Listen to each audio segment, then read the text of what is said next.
नमस्कार। उनकी कलम मेरी आवाज़ में आप सभी का स्वागत है। आज रुक जाना नहीं, सफलता की राह पर बढ़ते जाने के प्रेरक मंत्रों में से एक और मंत्र, कैसे संवारें अपना व्यक्तित्व। तो लीजिए सुनिए।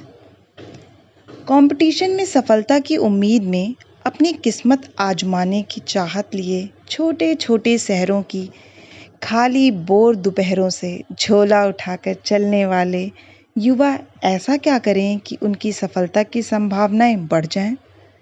युवा अभ्यर्थी अपने व्यक्तित्व में ऐसे कौन से बदलाव या सुधार लाने की कोशिश करें कि उनके सपने साकार हो सकें? इन्हीं प्रश्नों से जूझते युवाओं के कुछ सवालों के जवाब देने की ईमानदार कोशिश मैं अपने सीमित ज्ञान, अनुभव व नज़रिए के आधार पर कर रहा हूँ। इसमें कोई संदेह नहीं है कि कोई भी युवा अपने समग्र व्यक्तित्व में कुछ प्रभावी सुधार लाकर एग्ज़ाम ही नहीं, जीवन में भी ओवरऑल सफलता की संभावना को कमोबेश बढ़ा तो सकता ही है। इनमें से कुछ ज़रूरी बातें बनी रहे जिंदा दिली। हमने ऐसे तमाम जीवंत उदाहरण देखे हैं जब लोगों ने अपने जीवट और जुनून से बड़ी चुनौतियों का सामना कर आगे की राह बनाई। मैथिली शरण गुप्त ने लिखा है, जितने कष्ट कंटकों में हैं, जिनका जीवन सुमन खिला, गौरव गंध उन्हें उतना ही यत्र तत्र सर्वत्र मिला। जिंदा दिली और जुनून का आलम यह होना चाहिए कि मुझे हर हाल में आगे बढ़ना है और अपना रास्ता खुद गढ़ना है। यहाँ यह भी ध्यान रखना जरूरी है कि यह जुनून भी आसक्ति, अटैचमेंट से प्रभावित नहीं होना चाहिए। जब कोई व्यक्ति सफलता की प्रबल इच्छा के साथ नतीजे की सोचे बगैर आगे बढ़ता है तो उसकी सफलता की संभावनाएं बहुत बढ़ जाती हैं। इस तरह की सोच के साथ तैयारी करने पर व्यर्थ के तनाव एवं दबाव से बचा जा सकता है और बेहतरीन प्रदर्शन को संभव बनाया जा सकता है। मंजिल मिले या ना मिले, जिंदगी कभी रुकती या थमती नहीं है और व्यक्ति अपने जीवन में बेहतरी के लिए हमेशा प्रयास जारी रखता है। दूसरा, मन में हो विश्वास। तैयारी और संघर्ष की लंबी, उबाऊ और थकावट भरी प्रक्रिया में कई बार ऐसा होता है कि आपके अपने माध्यम, तरीके, अपनी काबिलियत पर या खुद पर ही आपकी आस्था डगमगाने लगती है। कभी कभी ऐसा भी लगता है कि यह परीक्षा या यह फील्ड मेरे बस का रोग नहीं है। ऐसा महसूस होना स्वाभाविक है और इसमें कोई दिक्कत भी नहीं है। पर कुछ दोस्त अनास्था के संकट का बुरी तरह शिकार होकर व्यथित हो जाते हैं और परीक्षा से जुड़े हर पहलू को लेकर एक आशंकापूर्ण और नकारात्मक नज़रिए का निर्माण कर लेते हैं। अनास्था इस हद तक कि मेरा तो चयन हो ही नहीं सकता या मैं कभी अच्छे उत्तर नहीं लिख सकता आदि। इस किस्म की अनास्था निश्चित रूप से चिंता का विषय हो सकती है। जब मैं अतीत में मुड़कर खुद को देखता हूँ तो मुझे याद आता है कि मुझे परीक्षा प्रणाली, अपने मीडियम, अपने विषय, अपनी काबिलियत और सबसे बढ़कर खुद पर भरपूर आस्था रही है। अक्सर मुझे लगता है कि इस तरह की आस्था परीक्षा में बेहतर प्रदर्शन में सहायता करती है। खुद की काबिलियत पर आस्था आत्मविश्वास को संबल देती है और सफलता के नए क्षितिज खोलती है। आस्था के सौंदर्य को अज्ञेय की कालजयी कविता असाध्य वीणा में कुछ इस तरह अभिव्यक्त किया गया है। श्रेय नहीं कुछ मेरा, मैं तो डूब गया था स्वयं शून्य में। वीणा के माध्यम से अपने को मैंने सब कुछ को सौंप दिया था। सुना आपने जो वह मेरा नहीं, ना वीणा का था, वह तो सब कुछ की तत्था थी। महाशून्य वह महामौन, अविभाज्य, अनाप्त, अद्रवित, अप्रमेय, जो शब्दहीन सब में गाता है। तीसरी, अपनी ताकत पहचानें और जुट जाएं। प्रकृति ने प्रत्येक व्यक्ति को कुछ विशेषताएं और गुण प्रदान किए हैं, तो स्वाभाविक तौर पर कुछ कमियां भी। यद्यपि यह तय है कि हमारी कमियां या खूबियां समय के साथ बदलती रहती हैं और कुछ प्रयासों से अपनी कमियों और नुकसान पहुंचाने वाली आदतों से निजात भी पाई जा सकती है। परंतु इसके लिए खुद को पहचानना और खुद के प्रति एक समझ विकसित करना ज़रूरी है। दूसरे शब्दों में इसी को आत्मनिरीक्षण या आत्मान्वेषण कहते हैं। आत्मनिरीक्षण के लिए किसी को उपदेश देना जितना आसान है, उसे व्यवहारिक तौर पर खुद अमल में लाना उतना ही कठिन है। खुद की कमियां ढूंढना बड़ी हिम्मत का काम है और बड़े बड़े 30 मार खां इस काम में असफल हो जाते हैं। इसका सीधा सा मनोवैज्ञानिक कारण यह है कि हम ऐसे लोगों का साथ ज़्यादा पसंद करते हैं जो हमें अप्रिशिएट करते रहें या हमारी कमियों को नज़रअंदाज कर दें। अपने आलोचकों का सम्मान करने का साहस तो कबीर जैसों में ही होता है।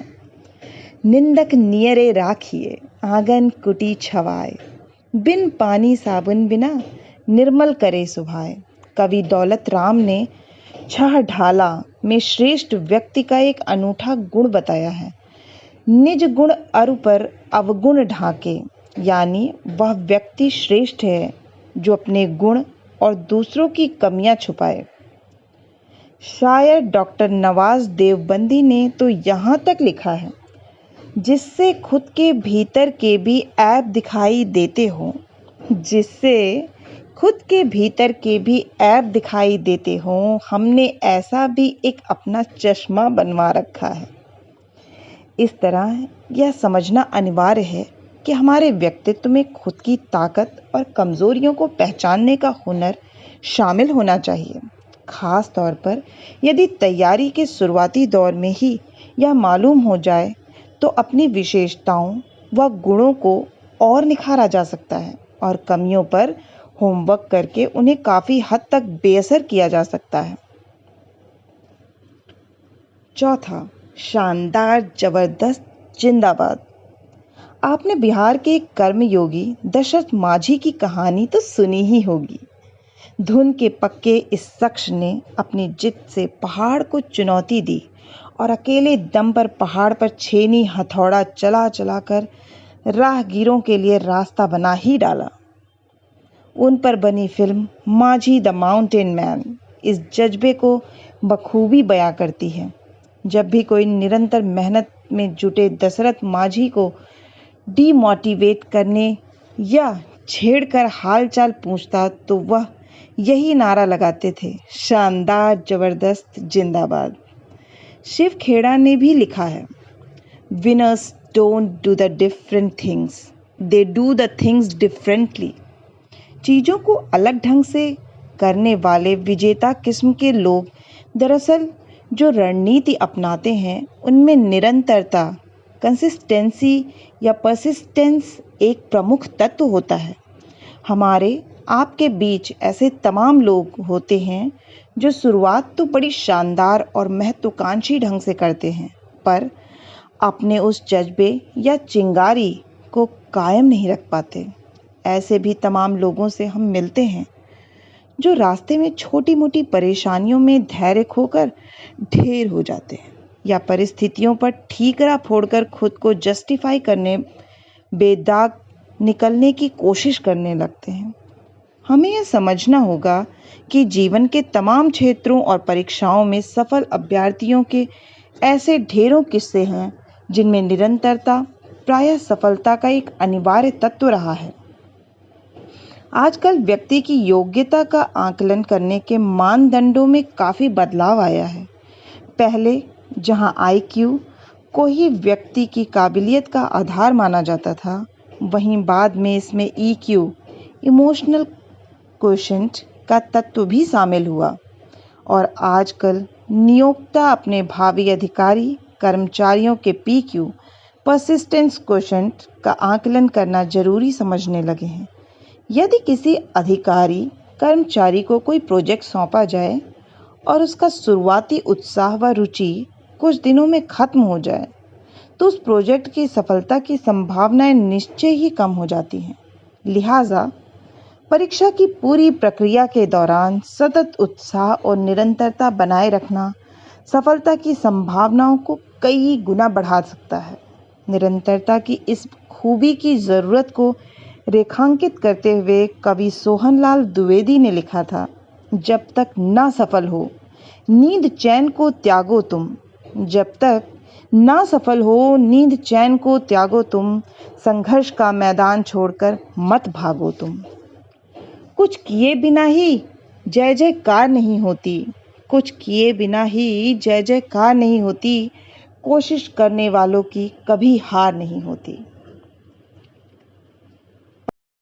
5वां पॉइंट, हमेशा सीखते रहें। मनुष्य में एक ऐसा खास गुण है जो उसे बाकी प्राणियों से भिन्न बनाता है और जिस गुण के बल पर वह आज महाबली बन गया है, वह गुण है सीखना, लर्निंग।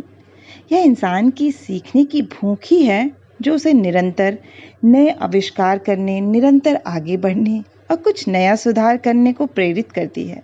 एक बच्चे में भी बचपन से ही सीखने रहने की जबरदस्त प्रवृत्ति होती है और वह अनुकरण, इमिटेशन से तेजी से चीज़ों को सीखता है। इस तरह सीखने की यह प्रक्रिया निरंतर चलती रहती है और हमारी सोच के आयामों का विस्तार होता जाता है। हम अपने परिवार, दोस्तों, शिक्षकों, पास पड़ोस, आसपास के पर्यावरण, अखबार, पत्रिकाएं, इंटरनेट, साहित्य, विज्ञान, खेलकूद सबसे निरंतर सीखते ही जाते हैं और दिन प्रतिदिन परिपक्व, मैच्योर होते जाते हैं। सिविल सेवा परीक्षा की प्रकृति भी कुछ ऐसी ही है। इसके लिए परिपक्वता का एक स्तर आवश्यक है जिसका हमारी शारीरिक उम्र से कोई खास लेना देना नहीं होता। हम में से ही कुछ साथी ऐसे होते हैं जो कम उम्र में ही संतुलित राय, खुला दिमाग और व्यापक दृष्टिकोण रखते हैं और हम में से ही कुछ साथी अधेड़ उम्र में भी संकुचित सोच के दायरे में रहकर खूब मंडूक बने रहते हैं। इसलिए सफलता और उसके बाद के सुदीर्घ कैरियर में सफलता के लिए एक वैचारिक परिपक्वता और निरंतर सीखने का जज्बा बेहतर जरूरी है। हम जितना पढ़ते हैं पाते हैं कि उससे कहीं ज़्यादा हमने पढ़ा ही नहीं है। दरअसल ज्ञान का सागर अथाह है और हमने इसकी कुछ बूंदें ही चखी हैं। सीखने की अदम्य ललक और लालसा किसी की भी राह आसान कर सकती है। छोटों से सीखने में संकोच बिल्कुल ना करें और आसपास के वातावरण, देश दुनिया में घट रही घटनाओं को ऑब्जर्व कर उनसे निरंतर सीखते रहें। सीखने का यह जज्बा परीक्षा में ही नहीं, उम्र भर मदद करता है और जीवन भर सीखने, लाइफ लॉन्ग लर्निंग और आत्मविश्वास और आत्मविकास का आधार तय करता है। कवि भवानी प्रसाद मिश्र ने लिखा भी है, कुछ लिख के सो, कुछ पढ़ के सो, तू जिस जगह जागा सवेरे उस जगह से बढ़ के सो। नेक्स्ट पॉइंट, एटीट्यूड और एप्टीट्यूड। जीवन के प्रत्येक क्षेत्र में सफलता के लिए जरूरी है कि आपकी अभिवृत्ति, एटीट्यूड और अभिरुचि, एप्टीट्यूड उस क्षेत्र की ओर सामान्यता हो, यानी आपका रुझान या झुकाव उस क्षेत्र विशेष की ओर होना उस क्षेत्र में आपकी सफलता की संभावनाओं को बहुत हद तक बढ़ा देता है। स्पेशलाइजेशन के इस दौर में यदि आपको एक अच्छा प्रबंधक बनना है तो आपके मैनेजमेंट एप्टीट्यूड का परीक्षण किया जाता है और यदि आपको एक अच्छा शिक्षक या शोधार्थी बनना है तो आपका टीचिंग एवं रिसर्च एप्टीट्यूड जांचा जाता है। सिविल सेवा परीक्षा इस दृष्टि में से तमाम अन्य प्रतियोगी परीक्षाओं से कुछ भिन्न और अनूठी है। इसमें आपके किसी क्षेत्र विशेष में महारत की परीक्षा ना होकर सामान्य जीवन के सभी क्षेत्रों की बेसिक समझ और नज़रिए का परीक्षण करने की कोशिश की जाती है। यानी आपसे एक विशेषज्ञ होने के स्थान पर एक सामान्य जनरलिस्ट होने की अपेक्षा की जाती है। सिविल सेवाओं की प्रकृति भी कुछ ऐसी ही है। इसमें अपने आसपास के पर्यावरण की सामान्य समझ, व्यापक दृष्टिकोण और सीखने का जज्बा रखने वाले विजनरी युवाओं की दरकार होती है, जिनके कौशलों को उत्कृष्ट प्रशिक्षण के माध्यम से निखार कर भविष्य के चुनौतीपूर्ण करियर के लिए तैयार किया जाता है। अभिरुचि और अभिवृत्ति के विकास की इस सतत प्रक्रिया में अपने व्यक्तित्व निर्माण हेतु इन बातों का भी ध्यान रखें। पहला, देश, दुनिया व समाज में लगातार घट रही घटनाओं के विविध आयामों और उनके सामाजिक, आर्थिक, राजनीतिक, सांस्कृतिक प्रभावों के प्रति एक जागरूकता बनाए रखें और लगातार खुद को अपडेट रखने की आदत विकसित करें। दूसरा, सामाजिक सरोकारों, सोशल कंसर्न को अपनी सोच और जिंदगी का अनिवार्य हिस्सा मानकर चलें। जरूरतमंद लोगों और वंचित वर्गों के प्रति अपने योगदान के बारे में भी सोचें। जॉय ऑफ गिविंग का आनंद महसूस करें। तीसरा, जब कभी अनिर्णय की स्थिति में हो या कुछ समझ ना पा रहे हों, तो कॉमन सेंस का इस्तेमाल करें। हम में से सबके पास कॉमन सेंस होता है, पर हम इसका प्रासंगिक इस्तेमाल नहीं कर पाते। Common sense is not so common. परीक्षा देते समय तथा तैयारी के दौरान अनेक अवसरों पर अक्सर कॉमन सेंस ही हमें राह दिखाती है। चौथा, संकुचित दृष्टिकोण से बचें और खुले दिमाग से नए विचारों का स्वागत करते रहें तथा निरंतर सीखते रहें। ऋग्वेद में भी लिखा है कि आनो भद्राः क्रतवो यन्तु विश्वतः यानि, विश्व भर से श्रेष्ठ विचार हमारी ओर आए। अतः किसी भी किस्म की संकीर्णता के दायरे में बंधने से बजाय व्यापक व संतुलित दृष्टिकोण अपनाएं और अपने व्यक्तित्व का चहुमुखी विकास करें। नेक्स्ट, हार्ड वर्क का कोई विकल्प नहीं। एक पुरानी कहावत है, करत करत अभ्यास ते जड़मति होत सुजान, रसरी आवत जात ते सिल पर पड़त निशान। यानी निरंतर अभ्यास से तो मूर्ख भी बुद्धिमान हो जाते हैं, जिस प्रकार रस्सी के बार बार रगड़ने से कुएं के पत्थर पर भी निशान पड़ जाते हैं। इस कथन का सीधा सा अभिप्राय यह है कि अभ्यास और कठिन परिश्रम का कोई विकल्प नहीं है। इस बात में कोई दो राय नहीं है कि सफलता का कोई शॉर्टकट नहीं होता और निरंतर कदम दर कदम आगे बढ़ते रहने पर ही सफलता प्राप्त होती है।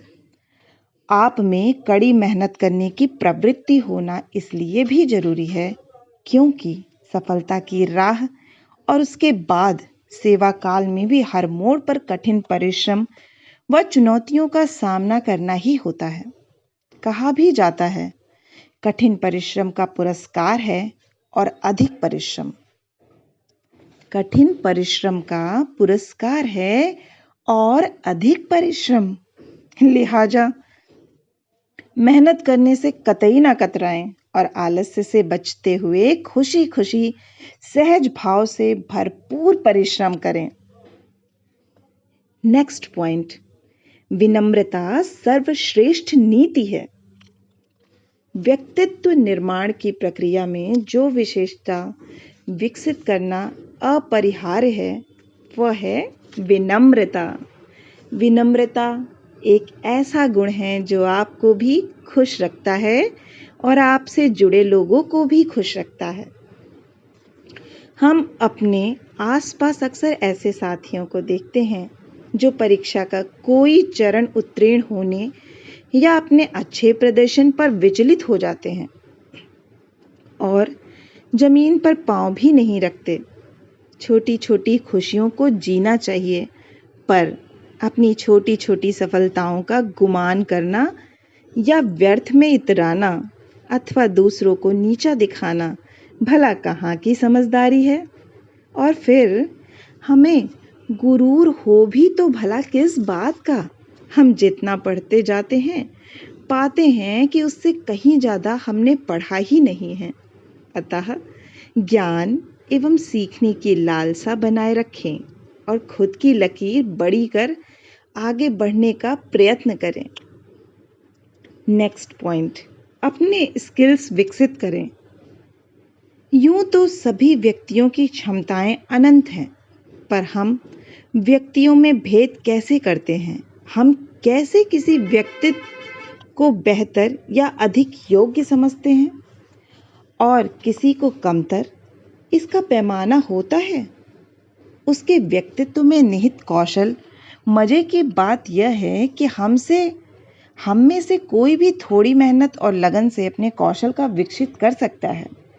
मैनेजमेंट में हम पढ़ते हैं कि मोटे तौर पर स्किल 3 तरह के होते हैं: तकनीकी कौशल टेक्निकल स्किल्स, सांबोधिक या अवधारणात्मक कौशल कंसेप्चुअल स्किल्स, मानवीय कौशल ह्यूमन स्किल्स। यदि सिविल सेवा परीक्षा की दृष्टि से एक वाक्य में से इन तीनों कौशलों का अर्थ समझें तो हमारी जानकारी, रणनीति, अभ्यास, रिवीजन आदि टेक्निकल स्किल के अंतर्गत, विभिन्न अवधारणाओं पर हमारी राय, समझ और विश्लेषण आदि कंसेप्चुअल स्किल के अंतर्गत, और हमारी जिजीविषा, सीखने का जज्बा, एटीट्यूड व एप्टीट्यूड हमारे ह्यूमन स्किल के अंतर्गत आएंगे। किसी व्यक्ति के संचार कौशल कम्युनिकेशन स्किल्स और अंतर्व्यक्तित्व कौशल इंटरपर्सनल स्किल्स भी उसके मानवीय कौशलों की श्रेणी में आएंगे। खुद के सर्वांगीण व्यक्तित्व को संवारने के लिए इन तीनों श्रेणियों के कौशलों की दरकार है। लिहाजा उम्मीदों से लबरेज युवा कोशिश करें कि ये स्किल उनके व्यक्तित्व में समाहित हो जाए और उनके व्यक्तित्व का स्थायी हिस्सा बनकर उसे संवारते निखारते जाएं। नेक्स्ट पॉइंट, रिश्ता तो बस निभाने में है। रिश्ता निभाना सीखें। तैयारी की प्रक्रिया और जीवन की दौड़ में आपके अपने हमेशा आपका साथ निभाते हैं। परिवार और दोस्त आपको मोटिवेट कर ऊर्जा से भर सकते हैं और हर कदम पर आपको हिम्मत बंधा सकते हैं। खुश रहने और पॉजिटिविटी बनाए रखने के लिए घर परिवार और अच्छे दोस्तों से जुड़ाव बनाए रखें। मैंने कहीं सुना था, लाख मुश्किल ज़माने में है, रिश्ता तो बस निभाने में है। कंपटीशन की तैयारी या ज़िंदगी के झंझावातों के दौरान हमेशा ऐसा नहीं होता कि आप सरल रेखा में जीवन जिएं। यानी परीक्षा की तैयारी शुरू करने से लेकर इस दौरान अक्सर उतार चढ़ाव आते रहते हैं। ऐसे में आपको संबल देने, आपको सहज बनाए रखने के लिए कुछ अच्छे रिश्तों की दरकार होती है। ये रिश्ते आपके माता पिता एवं भाई बहन के भी हो सकते हैं और करीबी दोस्तों के भी। तैयारी के दौरान तनाव मुक्त, दबाव मुक्त और प्रसन्न चित्त रहने के लिए रिश्ते निभाना और उन्हें एंजॉय करना बहुत मदद करता है। आप भी रिश्ते निभाएं और आपके इष्टजन भी आपके सुख दुख में आपका साथ निभाएं। यह तैयारी ही नहीं, पूरी जिंदगी की एक स्वाभाविक ज़रूरत है। नेक्स्ट पॉइंट, सकारात्मकता से भरपूर रहें। मेरी समझ में सफलता के प्रति प्रतिबद्ध किसी भी अभ्यर्थी का अदम्य सकारात्मकता से भरपूर होने का गुण उसे बाकी अभ्यर्थियों से काफ़ी बेहतर स्थिति में पहुंचा सकता है। परीक्षा की लंबी व कठिन प्रक्रिया के दौरान सकारात्मकता और मोटिवेशन लेवल बनाए रखना इतना आसान भी नहीं है, पर थोड़े प्रयास से इस स्तर को कायम रखा जा सकता है। मेरी दृष्टि में इस सकारात्मकता के स्तर को बनाए रखने में ये कुछ तरीके कारगर हो सकते हैं। पहला, अमूमन खुश रहें और दूसरों को भी खुश रखें। पढ़ाई को तनाव की तरह लेने के बजाय एंजॉय करें और भीतर से प्रसन्न रहें। एक शायर ने लिखा है, खुलूश दिल में जुबां पर मिठास रहने दो, ना खुद रहो ना किसी को उदास रहने दो।